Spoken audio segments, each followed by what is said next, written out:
Hey guys, it's Sebastian from AskSebby. Today we're going to do a long-term review of the American Express Gold Card in 2021. So pretty much everything other than the intro bonus. This can be one of the best cards out there, but it really does depend on you. As always, there's going to be a chapters tool down below if you get bored of a specific part and you want to skip ahead. Big favor from you guys is to give this a thumbs up because it really helps with the algorithm. And if you're really interested in stuff like this, then consider subscribing. With that said, let's dive into the card. You're going to earn 4x back on dining, and this includes restaurants, takeout, as well as delivery. You also earn 4x back on groceries at US supermarkets on up to $25,000 in spend per calendar year. Anything beyond this and you start earning 1x back. You also earn 1x back on everything else, and the last category is going to be 3x back on flights. The flights one is something to be careful with because it's only flights booked directly with the airline or booked on AmexTravel.com. So this only really works if you're booking on something like Southwest.com, but not if you're booking through Orbitz, Expedia,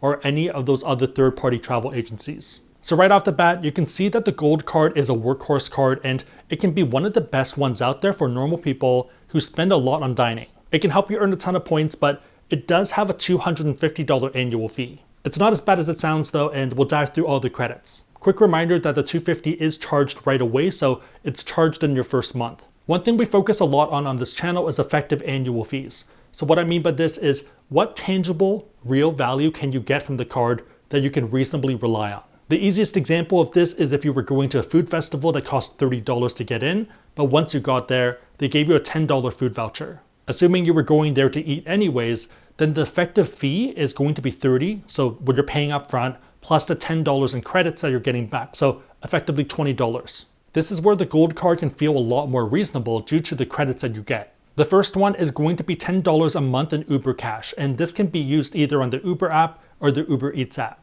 This does need to be used every month though, so you can't collect a lot of them for a future order. Another phrase I use for this is use it or lose it. In my area, I find that a lot of restaurants have the same pricing when you use the app, or it might be a little bit more expensive. So here's an example of a hipster ice cream place that tastes pretty good. This is the price that is in store, and then this is the price that's on their app. Factor in that Uber Eats oftentimes has promotions as well, and I feel like it's a pretty useful perk. To me, it's $10 times 12 months equals $120. If you want to be more pedantic about it, then maybe discount that. Maybe it's 50% of its value, or maybe it's the cost of you buying Uber credit somewhere else. But I think just for simplicity's sake, it's a pretty good starting point. Obviously, if you're someone who doesn't like to do this, if you don't care about stuff like this, then maybe it is $0. There's definitely some people I know who don't like to do takeout because they like to control their ingredients. In addition to the $10 Uber credit, you're going to get a $10 a month dining credit, and this is with their partners such as Grubhub, Seamless, Cheesecake Factory, Ruth's Chris, Boxed, and participating Shake Shacks. So for Mandy and I, our go-to is going to be Shake Shack because it's something that we like to do anyways, and I think it's a good excuse. This is a similar use it or lose it credit, and it's something that needs to be done every month. Max value is going to be 10 times 12 months, so $120 in value. So that big $250 number minus out the $120 and $120 is a $10 effective annual fee.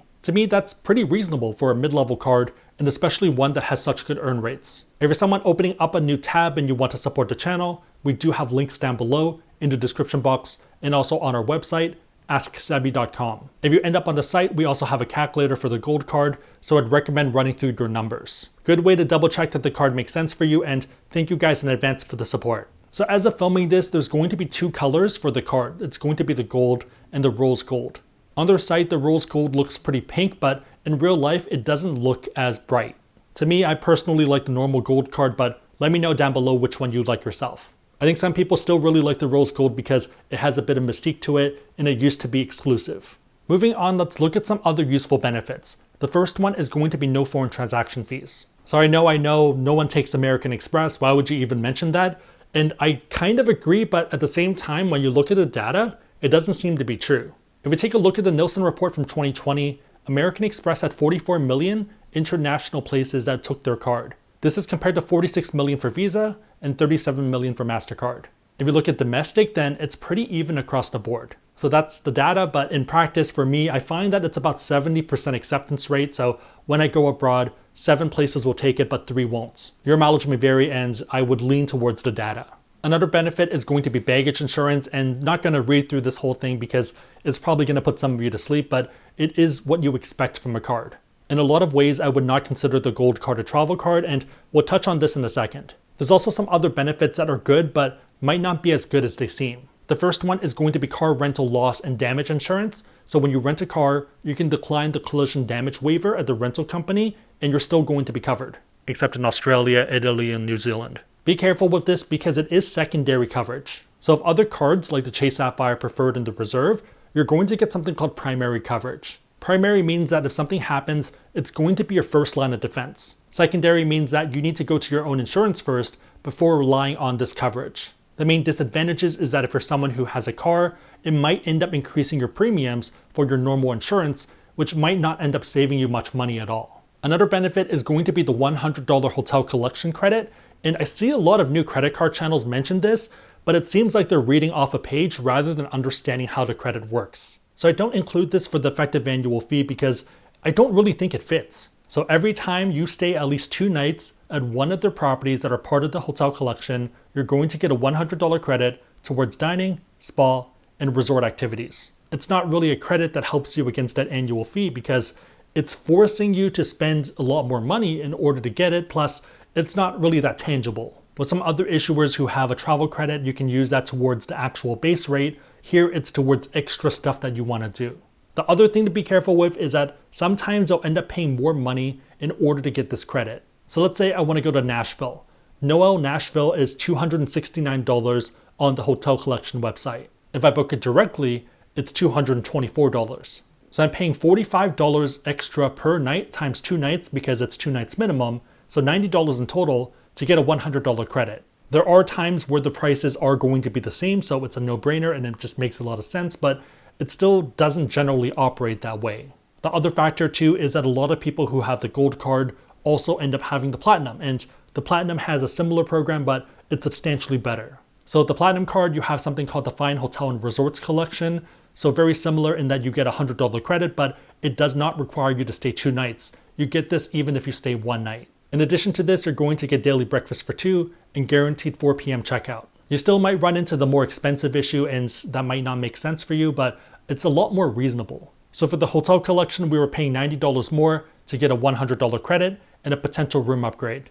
Taking a look at this other example for the Fine Hotel and Resorts collection and doing the math, you're paying $42 extra to get a $100 credit, breakfast for 2, upgrades if available, and guaranteed 4 p.m. checkout. This ends up leading to some very obvious weaknesses for the gold card. First one is that it does not have a downgrade path into a no annual fee card. So with a lot of the other options out there, if you don't like it after the first year, you can downgrade it to something that doesn't really cost you anything. If you decide to study abroad or work in a different country or something like that, then you're not going to be able to use those credits. With the gold card, you can downgrade either to the green or upgrade to the platinum. And I would argue that either of those makes sense because it makes you ineligible for the respective intro bonuses for those cards. Downgrading to the green literally means that you're setting money on fire because you could have otherwise signed up for the green and gotten that bonus. Upgrading also doesn't really make sense because generally for the intro bonus, that's going to be higher than the upgrade bonus. On a related note, American Express makes it pretty obvious that they want you to have both the gold and the platinum and ideally a few other annual fee cards. One place that we've seen this in the past is American Express offers, and if you look at the past ones, they're really prioritizing platinum cards. They have the $100 Best Buy, $100 Home Depot credits that they're not really giving to the gold card members. The gold has some travel benefits, but it's lacking a lot of the core ones to make it a dedicated travel card. Even in terms of American Express insurance, which is one of the core reasons people get American Express cards to make sure they're covered, you can see that the gold card is not prioritized. One of the best examples of this is going to be return protection, which is also one of the best benefits.